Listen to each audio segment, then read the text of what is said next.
Chers frères et sœurs,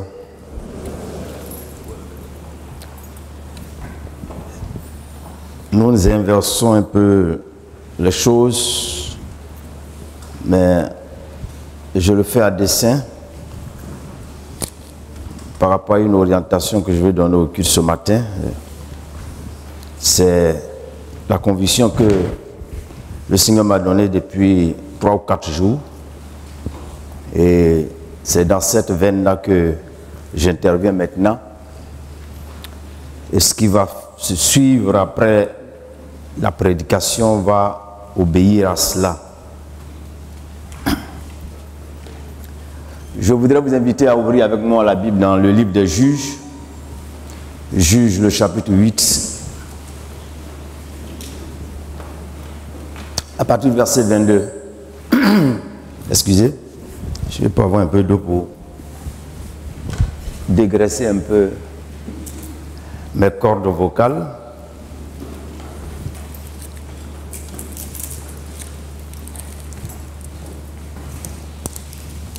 Merci.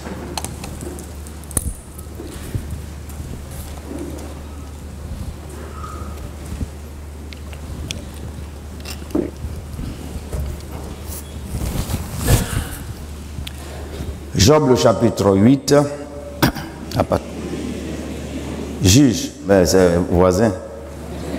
Voilà, c'est les J là qui me trompent. Sinon c'est Job, Juge plutôt.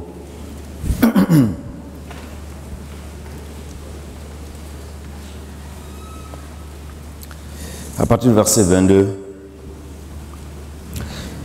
Les hommes d'Israël dirent à Gédéon, tout cela après qu'il soit sorti vainqueur de Madian, domine sur nous, et toi et ton fils et le fils de ton fils, en quelque sorte une dynastie, car tu nous as délivrés de la main de Madian. Gédéon leur dit, je ne dominerai point sur vous, et mes fils ne domineront point sur vous. C'est l'Éternel qui dominera sur vous. On leur dit, j'ai une demande à vous faire. Donnez-moi chacun les anneaux que vous avez eus pour butin. Les ennemis avaient des anneaux d'or, car ils étaient ismaélites plutôt. Il dit, nous les donnerons volontiers.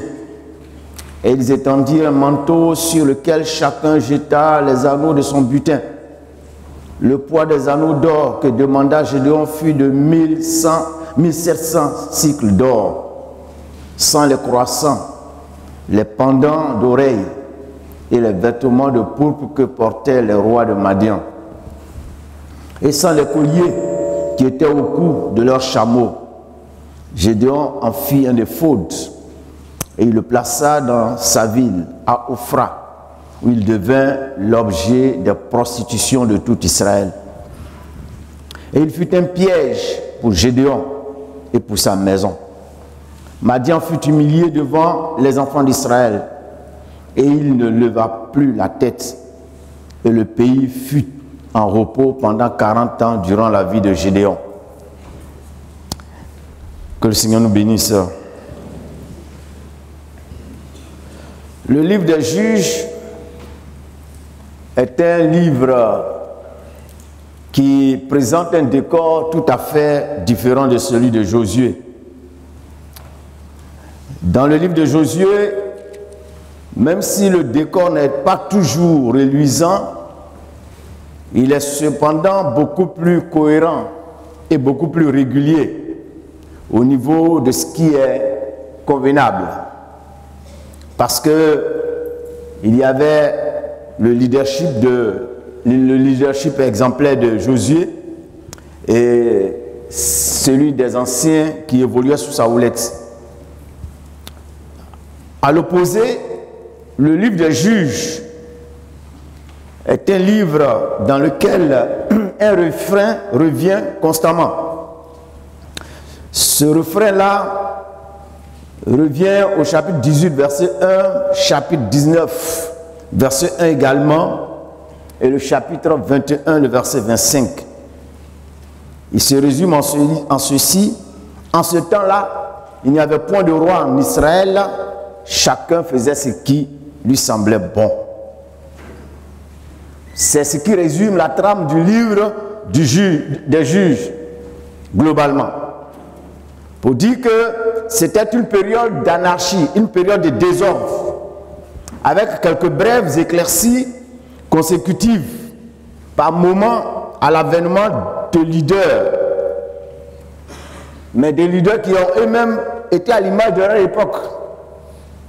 Ils ont alterné le bon, le moins bon et même aussi le pire. Et c'est à cela que nous ramène l'histoire de Gédéon, dont nous venons de parcourir un des épisodes les plus tristes. Et cet épisode triste de la vie de Gédéon survient après une victoire, après un grand succès. C'est paradoxal. C'est vraiment paradoxal. Et cela nous amène à déduire que la réussite peut conduire à la déchéance et à la ruine. Certaines personnes, la réussite les entraîne dans la déchéance et dans la ruine parce qu'ils n'ont pas été vigilants suite à une réussite. Et on a coutume de dire que plus on prend de la hauteur, plus catastrophiques sont les conséquences de la chute. Et l'idée maîtresse que je veux mettre en relief dans le cadre de cette intervention est en relation avec tout ce qui s'apparente au succès, à savoir l'élévation. L'élévation dans l'échelle sociale, la réussite dans les affaires, dans les études, l'accession à la prospérité financière et matérielle. C'est tout cela le succès. Et ceci nous permet de ne pas nous limiter au cas particulier de Gédéon, mais d'en faire une extension avec d'autres cas de figure qui confortent cette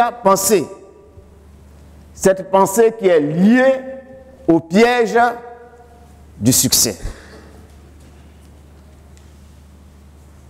D'aucuns diront que c'est le revers de la médaille.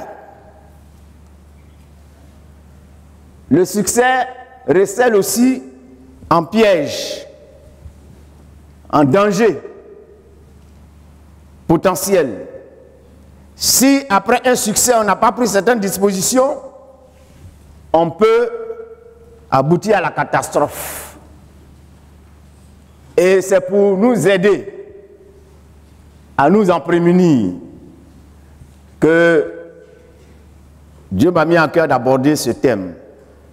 Je verrai deux facteurs qui constituent des pièges lorsque on accède à la réussite, lorsqu'on accède au succès. Nous sommes dans une époque où tout le monde aspire au succès, où tout le monde veut l'élévation, où tout le monde veut aboutir à la prospérité. C'est cet évangile-là qui prospère aujourd'hui. Et c'est vers ces éléments que certains croyants courent.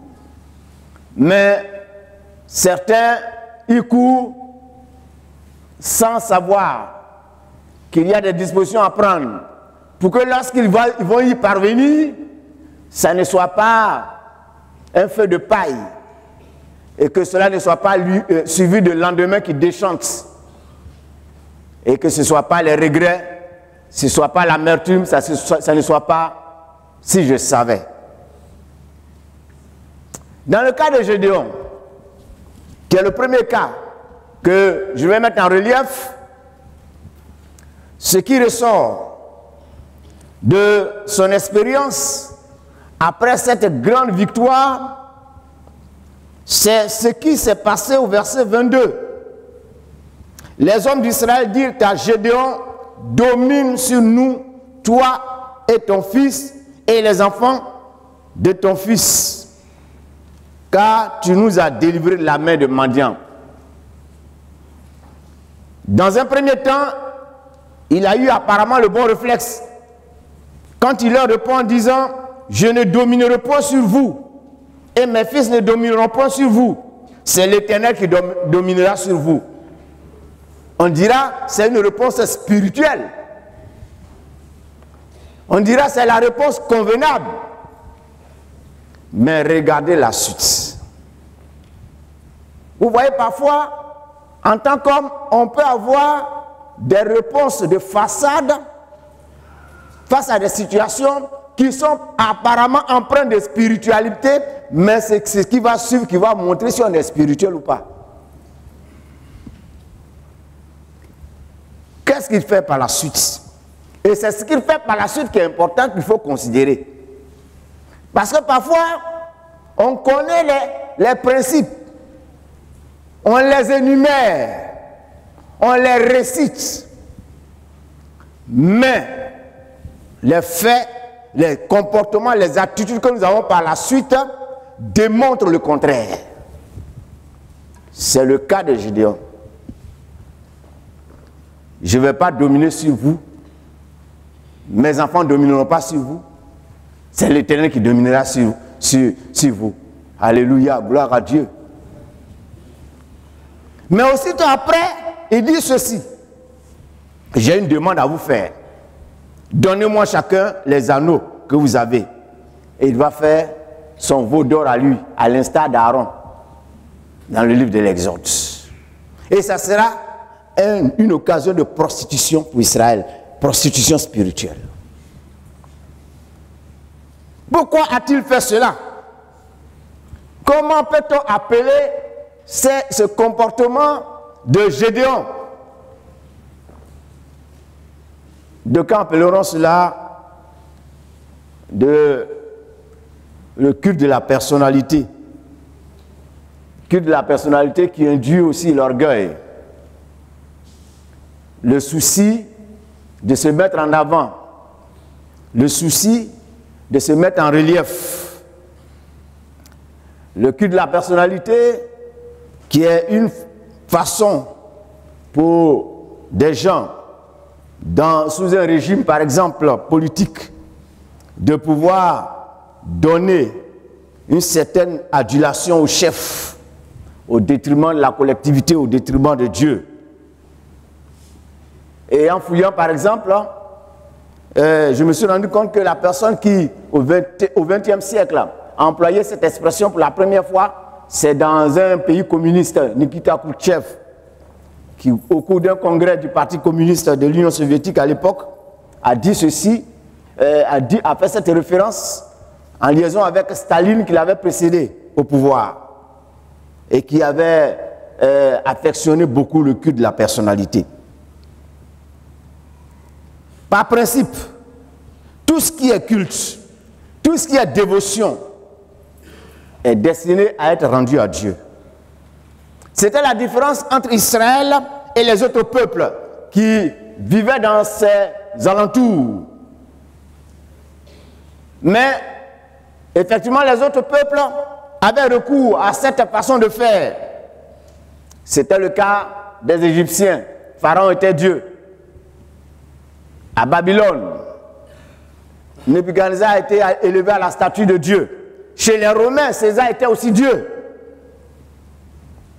Mais chez les Juifs, c'était formellement interdit de vénérer qui que ce soit, quoi que ce soit. Et seul Dieu devait être vénéré. Comme le dit le Seigneur dans Exode 20, verset 3 à 5, « Tu n'auras pas d'autre Dieu devant ma face. Tu ne te feras point d'image taillée, ni de représentation quelconque des choses qui sont en haut dans les cieux, qui sont sur la terre et qui sont dans les eaux plus bas que la terre.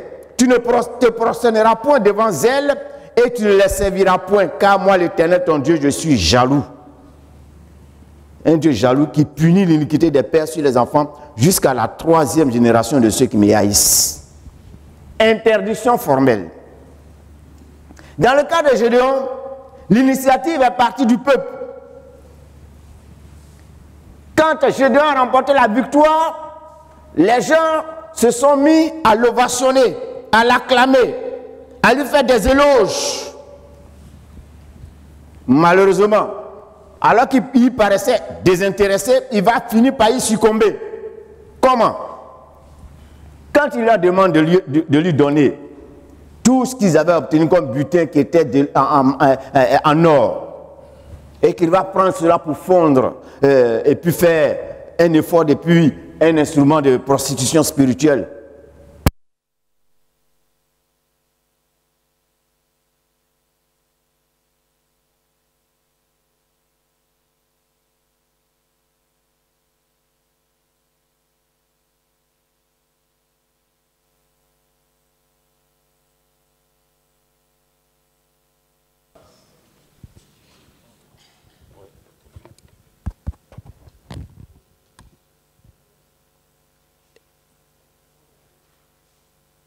Donc, ce qui se passe, c'est que, eh bien,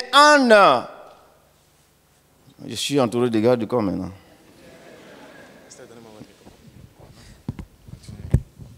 Ah, je ne peux pas continuer. Il faut que je sois libre de mes mouvements pour continuer. Voilà.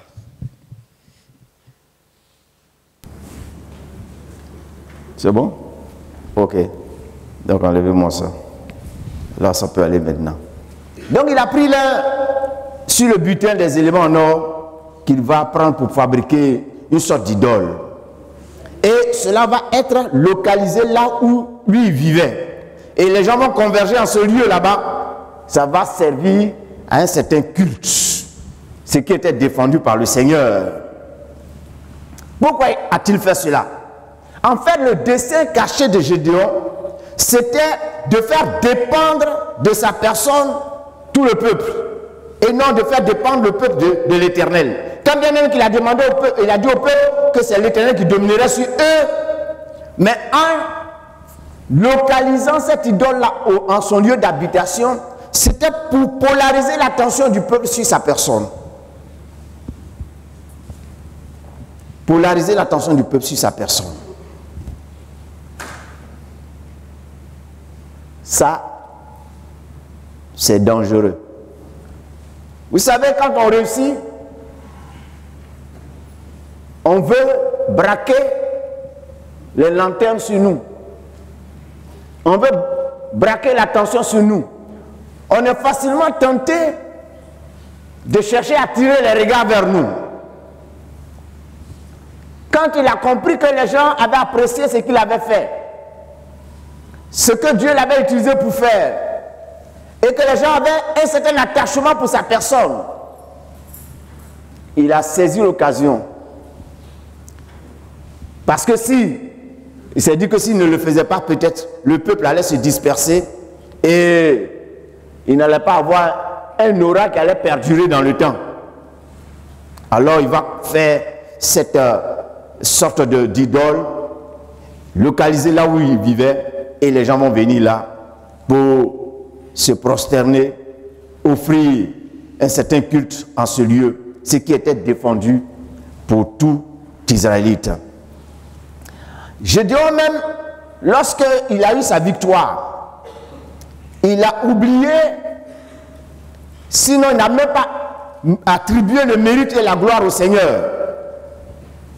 Il n'a pas contribué à faire revenir le cœur du peuple vers l'Éternel. Il a oublié lui-même les premières recommandations à lui faire par Dieu avant qu'il ne soit enrôlé et engagé sur le champ de bataille. Pour que Dieu l'enrôle, Dieu lui dit, il faut détruire l'idole de ton père, l'idole de Baal. Il l'a fait parce que Dieu voulait d'abord qu'il y ait cet élément-là en relation avec l'idolâtrie qui soit expié d'abord, avant que Dieu ne puisse faire le contrat avec lui pour pouvoir l'enrôler et faire de lui son instrument avec lequel il va composer pour la délivrance d'Israël. Après cette victoire, eh bien, il ne contribue pas à ramener le cœur du peuple vers Dieu, mais il va contribuer davantage à enfoncer le peuple dans l'idolâtrie. Pourquoi? Parce qu'il a pensé à sa personne.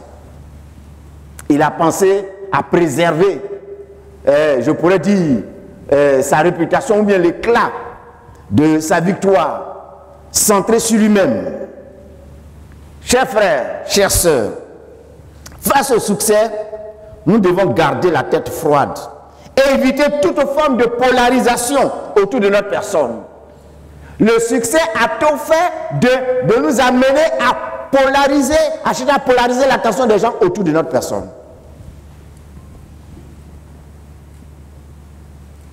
Tu vas entendre parfois certains frères, certaines sœurs dire « à Dieu la gloire ».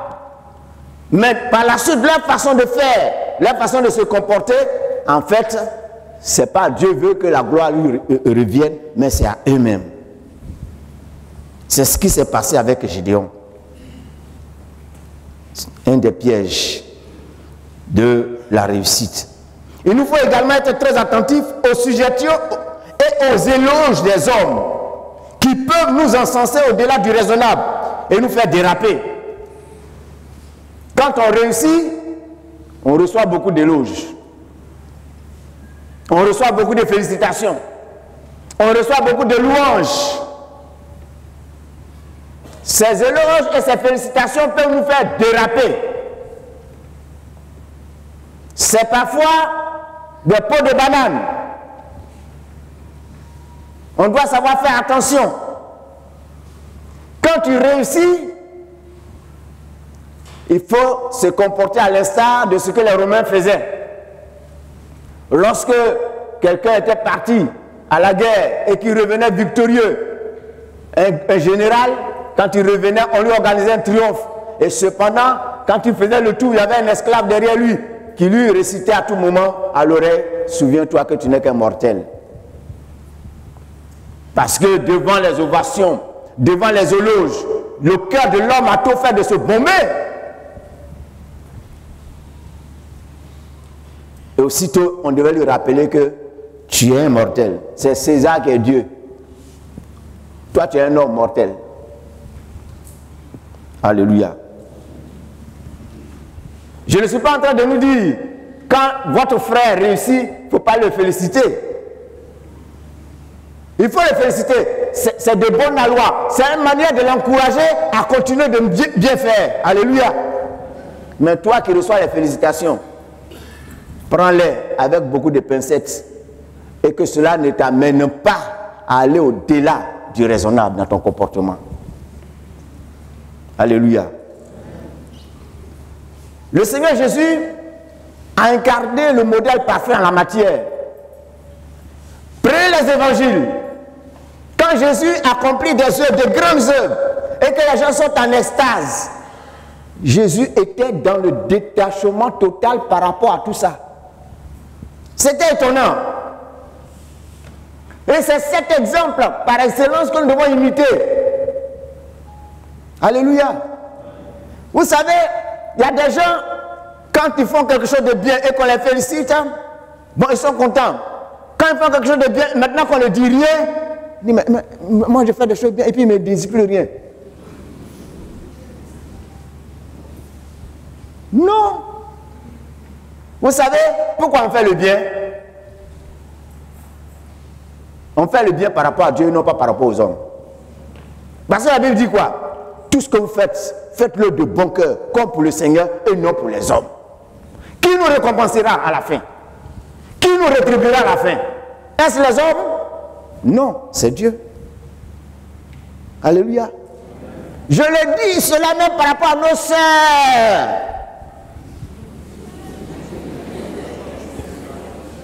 Parce que les femmes aiment beaucoup tout ce qu'elles font, il faut que tu lui donnes des compliments. Les femmes aiment de belles paroles. Mais malheureusement, nous les hommes, la plupart d'entre nous, on est très chers en paroles et en compliments. Et si toi, tu n'es pas une chrétienne équilibrée et que tu vis dans la dépendance des compliments, tu vas faire des crises de nerfs interminables.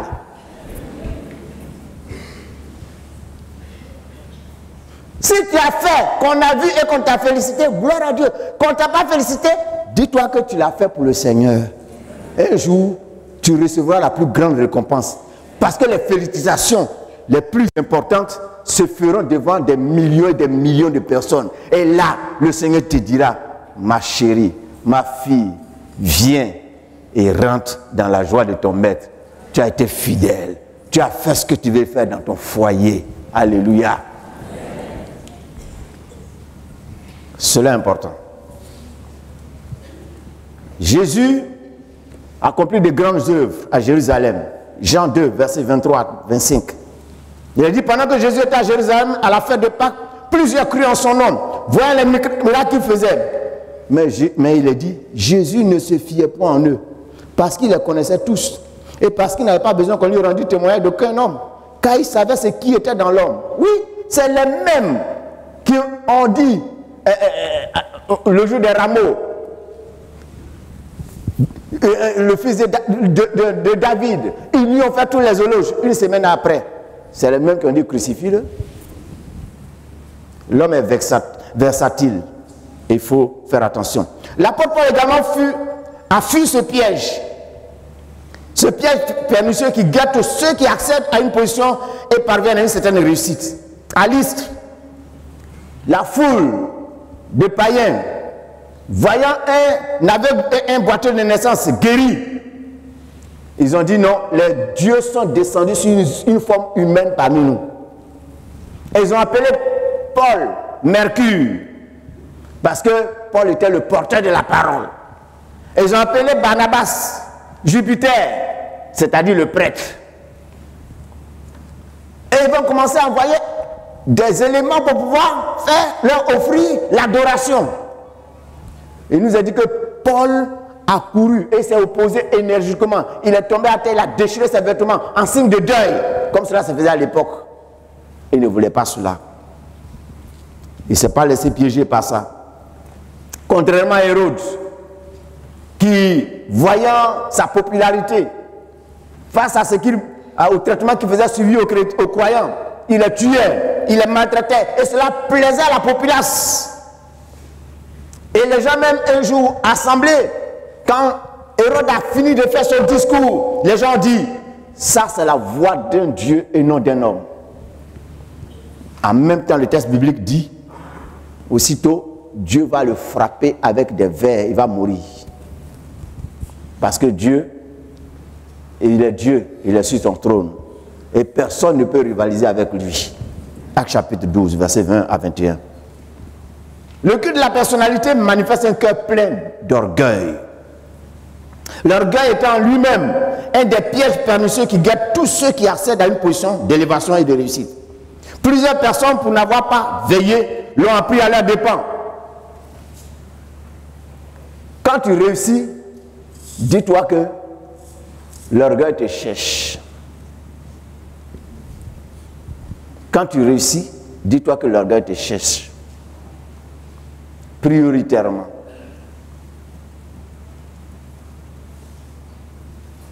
Et la Bible nous demande de veiller sur nos cœurs. En disant de veiller sur nos cœurs, elle nous dit simplement de veiller sur notre état d'esprit. En parlant de cœur, voyons notre état d'esprit.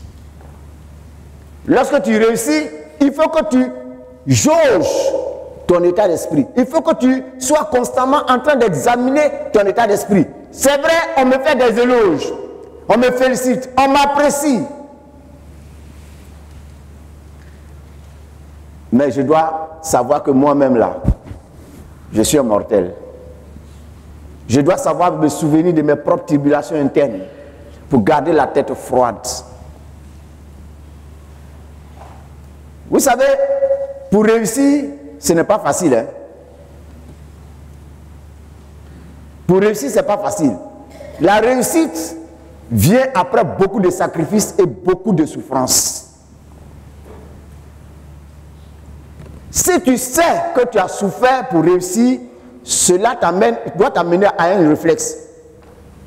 Pour nous, enfants de Dieu, tu dois savoir que c'est la grâce de Dieu qui t'a permis de réussir.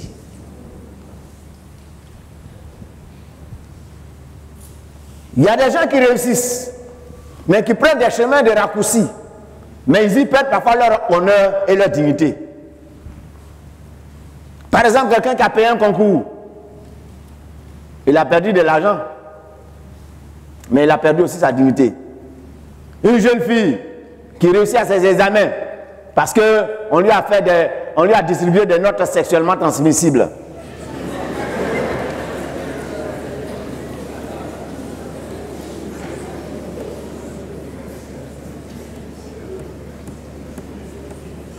Oui, c'est ça, non?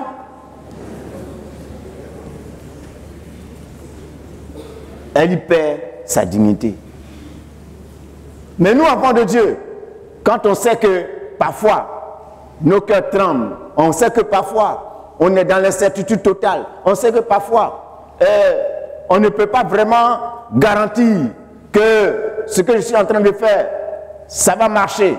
Et puis, comme par un coup d'extraordinaire, une intervention miraculeuse de Dieu, la chose réussit. On doit savoir lui attribuer la gloire. On doit savoir garder la tête froide. C'est pourquoi Proverbe 4, verset 23 dit « Garde ton cœur plus que toute autre chose, car de lui viennent les sources de la vie. » Garde ton cœur plus que toute chose. Chacun d'entre nous doit être gardien de son cœur. Vous savez, le cœur de l'homme est tortueux par-dessus tout. Depuis que nos premiers parents ont chuté dans le jardin d'Éden et que nous avons hérité de cette nature adamique, l'orgueil est attaché à nos cœurs. Et c'est avec l'orgueil même que Satan a réussi à persuader nos premiers parents. Dieu a dit que Dieu lui-même sait que le jour où vous allez manger, vous allez devenir comme des dieux. S'afficher, se mettre en valeur. Et lui-même, c'est ce qui lui a valu d'être rétrogradé, d'être expulsé devant la présence de Dieu. Parce que l'orgueil est entré dans son cœur. Regardons la Bible, le cas d'Osias, un roi d'Israël. Il est dit dans 2 Chroniques 26, verset 16, « Mais lorsqu'il fut puissant, son cœur s'éleva pour le perdre. Il pécha contre l'Éternel, son Dieu. Il entra dans le temple de l'Éternel pour brûler des parfums, ce qui était réservé aux sacrificateurs. » Nous avons également l'exemple de Saül, à qui Samuel va dire dans 1 Samuel 15, verset 17, « Lorsque tu étais petit à tes yeux, n'es-tu pas devenu le chef des tribus d'Israël? Et l'Éternel t'a-t-il pas oint pour que tu sois roi sur Israël? » Quand Dieu l'appelait, il fuyait, il se cachait. Parce qu'il disait, ma famille était la dernière, était la plus petite.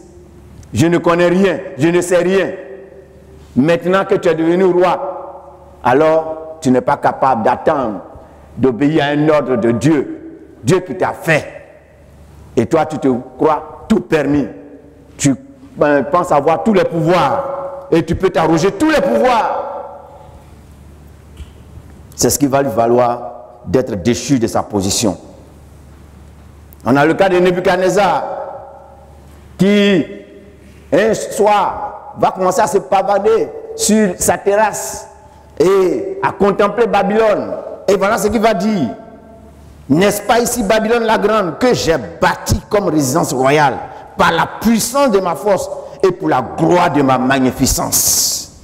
Il est dit que la parole n'est pas encore finie dans sa bouche, qu'une voix descendue du ciel et dit ceci: apprends au roi Nebuchadnezzar qu'on va t'enlever le royaume.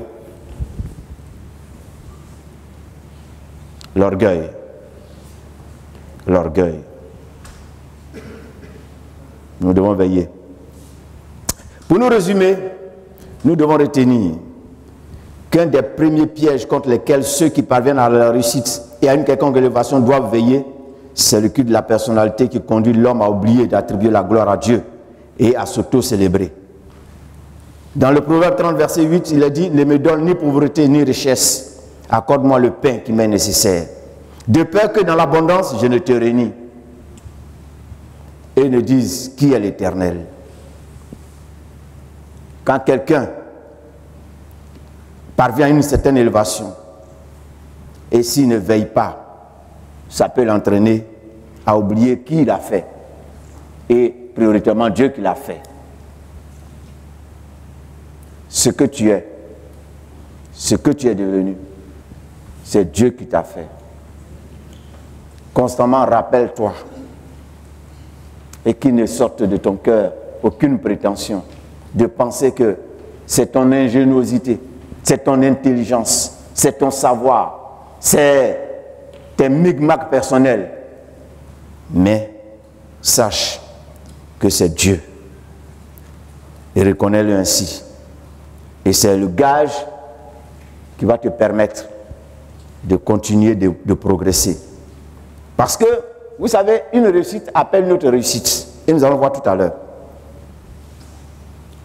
Deuxième élément. La réussite peut entraîner chez certaines personnes un manque d'ambition supplémentaire et une perte de vision. La réussite peut nous entraîner à manquer d'ambition et de vision. 2 Samuel plutôt, chapitre 11, verset 1. 2 Samuel chapitre 11, que nous connaissons tous bien.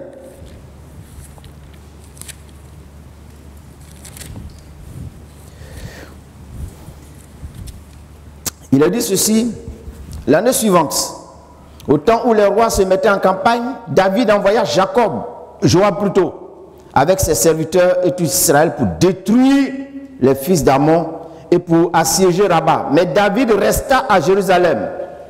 Un soir, David se leva de sa couche, et comme il se promenait sur le toit de la maison royale, il aperçut là une femme qui se baignait et qui était très belle de figure. David fit demander qui était cette femme.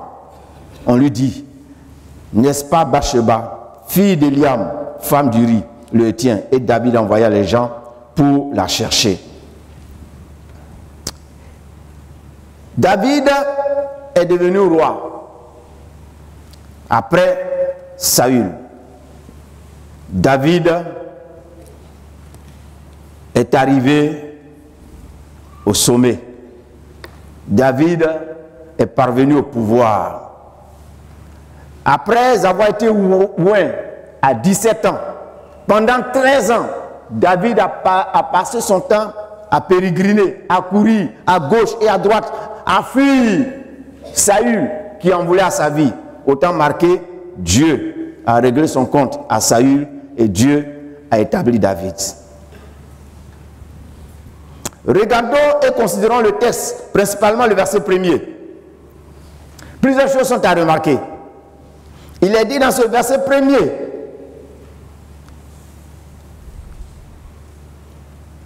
que l'année suivante, au temps où les rois se mettaient en campagne, David envoya Joab. Au temps où les rois se mettaient en campagne, c'est-à-dire, ils allaient faire la guerre. C'était ce moment où les rois devaient eux-mêmes conduire ces campagnes de guerre. C'était le moment où lui, en tant que le grand général d'Israël, devait conduire la guerre. C'était en quelque sorte la guerre que conduisaient les rois eux-mêmes. David reste à la maison. 2. Naturellement, cette période n'était pas propice à l'envoi de ses meilleurs généraux avec leur corps d'élite, même s'il en existait quelle que soit leur bravoure. C'était la guerre du roi et non pas de vaillants généraux. 3. David avait oublié sa vocation première et le terrain de prédilection sur lequel l'Éternel l'avait révélé aux yeux de tout Israël, à savoir celui de vaillant et valeureux chef de guerre. Comment Dieu a révélé David à Israël? C'est suite à une bataille. Le jour où David a vaincu Goliath, c'est ce jour que Dieu l'a mis publiquement en spectacle devant Israël. Et qu'il existait un homme, un petit, un adolescent pratiquement à 17 ans, qui était brave, qui était fort, qui était courageux, devant toute l'armée d'Israël, avec des gens ayant des références, des capacités, ayant plusieurs campagnes de guerre dans leur parcours. Cependant, aucun d'entre eux n'a osé affronter Goliath, c'est ce petit-là qui va oser relever le défi. Quelle gloire! Alléluia! Quelle élévation! Dieu le propulse ainsi sur la scène, sur le devant de la scène. Parce que c'est sa vocation. Israël avait besoin d'un tel chef. Ils étaient entourés de toutes parts par des ennemis. Depuis leurs ancêtres, du temps de Josué, quand Josué leur a mis le pays entre les mains, chaque tribu devait conquérir son héritage. Il n'y était pas parvenu. Il était encore resté des poches d'ennemis. Au temps des juges, ils avaient fait faillite. C'est David qui est venu et qui a mis Israël en possession de son héritage. Alléluia. C'est David qui a permis à ce que se réalise le grand Israël. Et c'est ce grand Israël qu'aujourd'hui encore les ennemis d'Israël ont peur au Moyen-Orient. David a oublié sa vocation première. Quand David a vaincu, au chapitre 18 de 1 Samuel, au retour, il a dit les femmes chantaient et se répondaient les unes aux autres et disaient, Saül a frappé ses 1000 et David ses 10 000. Ça veut dire que David, il n'y a pas deux soldats comme lui en Israël. Alléluia. C'était aussi pour cela que Dieu n'avait pas permis que David puisse construire le temple. Parce que Dieu a dit qu'il avait fait beaucoup de grandes guerres et qu'il avait versé beaucoup de sang. Il ne voulait pas quelqu'un qui avait du sang sur la main pour construire sa maison. David pensait être arrivé au bout de la course. Et par conséquent, il ne s'autorisait plus aucune ambition. Il se disait certainement qu'il n'avait plus rien à prouver. Un des risques de la réussite, c'est qu'on pense qu'on est déjà rassasié et qu'on n'a plus à poursuivre une quelconque ambition. Lorsque nous parvenons à la réussite ou à une position d'élévation, nous devons comprendre que notre position est celle d'un instrument obéissant à l'orientation voulue par celui qui le manie. Et ce n'est pas tant soit ce que l'instrument que nous sommes désirons qui importe, mais que ce que celui qui nous utilise désire. Par ailleurs, une réussite ne signifie pas que nous avons atteint les sommets. Une réussite est en fait une étape vers d'autres conquêtes plus grandes. Une réussite, c'est une étape vers d'autres conquêtes plus grandes. Donc, c'est pourquoi un des pièges de la réussite, c'est le fait de penser qu'on est parvenu, on n'a plus d'ambition, eh bien, on va stagner. Captons et intégrons ce schéma dans ce que Dieu a fait avec Isaac. Qu'est-ce que Dieu a fait avec Isaac? Genèse chapitre 26, versets 12 à 13. Il a dit, Isaac s'aima dans ce pays et il recueillit cette année le centuple. Car l'Éternel le bénit. Cet homme devint riche et il alla en s'enrichissant de plus en plus jusqu'à ce qu'il devint fort riche. Alléluia. Il allait en s'enrichissant et il devint fort riche. Ça veut dire quoi? Quand tu réussis, tu n'as pas encore atteint ta pleine réussite. Alléluia. Tu dois réussir et réussir. Tu dois réussir à tous égards, dans tous les domaines, dans tous les aspects. Comme on le dit, tout ce que tu touches, ça doit être fructifié. Alléluia. Donc, quand on réussit, on doit avoir des ambitions. Cela est important, cela est fondamental. Cela est nécessaire à comprendre. L'apôtre Paul était un homme qui était riche en expérience spirituelle. Il possédait une grande notoriété déjà établie. Mais tout de même, dans Philippiens 3, verset 12 à 13, il dit, ce n'est pas que j'ai déjà remporté le prix ou que j'ai déjà atteint la perfection. Je cours pour tâcher de le saisir, puisque moi aussi j'ai été saisi par Jésus-Christ. Frère, je ne pense pas l'avoir saisi, mais je fais une chose, oubliant ce qui est en arrière et me portant vers ce qui est en avant. Paul avait déjà de grandes conquêtes. Mais cependant, il dit, je ne pense pas avoir atteint la perfection. Tu as un peu. Tu te dis que tu as un peu. Certains d'entre nous réagissons comme cet homme dont parle l'évangile de Marc.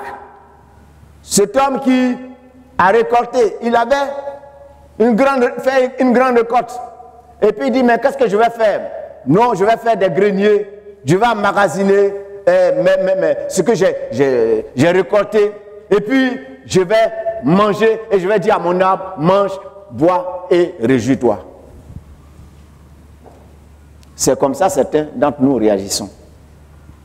Quand ils ont eu une réussite, si par exemple, ils ont eu du potentiel pour pouvoir investir dans un domaine, bon, ils s'accommodent à cette réalisation.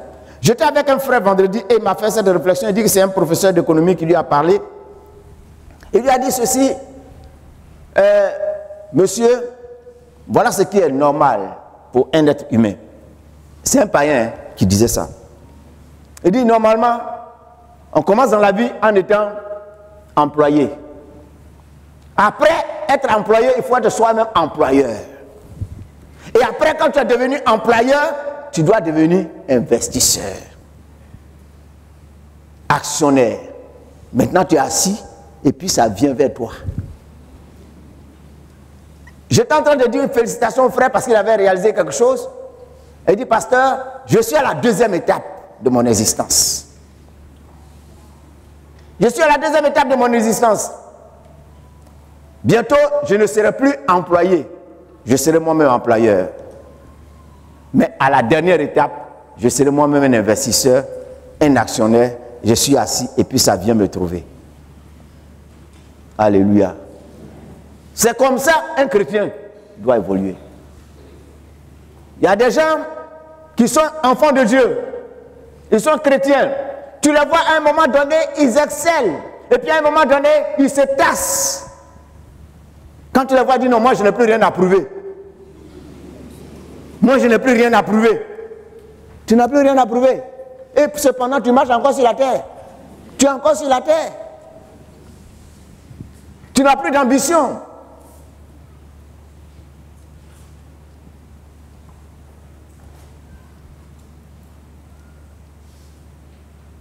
Même dans tous les milieux, même dans notre corporation en tant que pasteur, il y a des gens qui vont te dire, bon, toi quoi, mais tu fais quoi encore? Tu es dans l'église, tu as fini de construire, et puis quoi? Tu cherches quoi encore? Il y a ceux qui sont assis là. Ils sont assis là. Quand j'ai lancé le projet d'évangélisation, certains sont assis là. Ils sont là dans leur cœur. Mais on a fini de construire le temple, mais il y a quoi encore, pasteur? Il y a quoi encore? Moi, tant que mes deux pieds ne sont pas raides et ma tête n'est pas dans le cercueil, je continue d'avoir des ambitions. Parce que le champ est vaste. Tout ce que nous pouvons engranger comme conquête dans le cadre de l'œuvre de Dieu, contribuant à donner du potentiel pour que la moisson du Seigneur se réalise, il faut le faire. Il faut avoir de l'ambition. Ce n'est pas parce qu'on a des moyens qu'il faut avoir des ambitions. Ce n'est pas sur nos moyens qu'on compte, mais on compte sur la grâce de Dieu. Parce que quand tu es parvenu à une étape, ce que ça veut dire, quand tu arrives à réaliser quelque chose, Dieu veut te dire, tu as vu ce que j'ai fait avec toi? Ça, ce n'est rien par rapport à ce que je peux faire encore avec toi. Alléluia. C'est pour te mettre en confiance et t'amener à continuer de compter sur la grâce de Dieu. Il y a des gens qui sont là. Bon, ils sont à l'église, elles sont à l'église, elles sont mariées. Moi, j'ai eu mon mari. Et elles sont assises à la maison, la bazara. Ma chérie, moi, j'ai eu pour moi. Et puis quoi? Tu fais quoi pour préparer l'avenir? Tu ne te bats plus.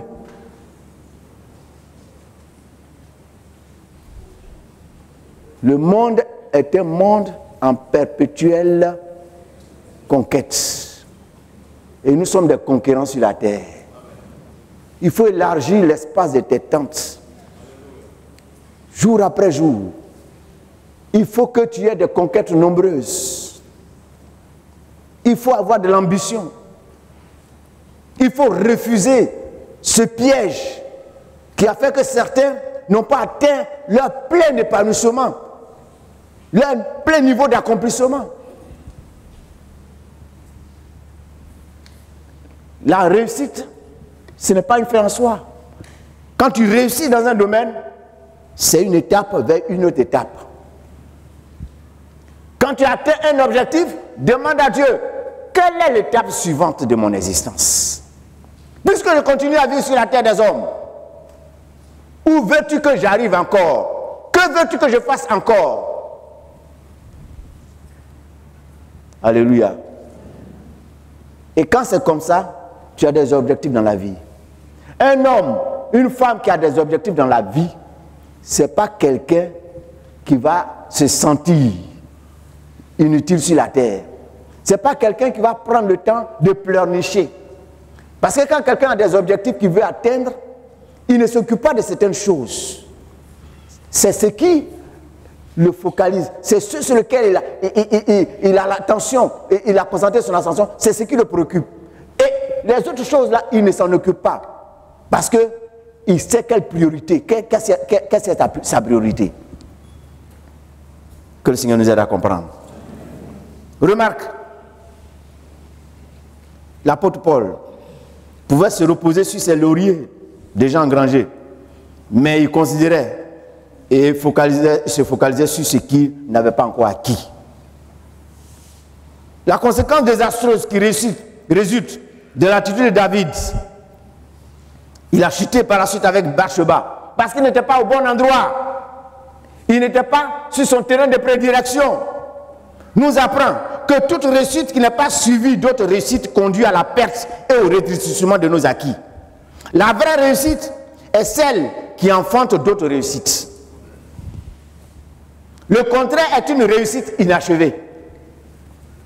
La vraie réussite est celle qui enfante d'autres réussites. Si tu as réussi dans un domaine, il faut que cette réussite-là t'amène à avoir d'autres réussites. Si ce n'est pas le cas, ta réussite sera une réussite inachevée. Que le Seigneur nous bénisse.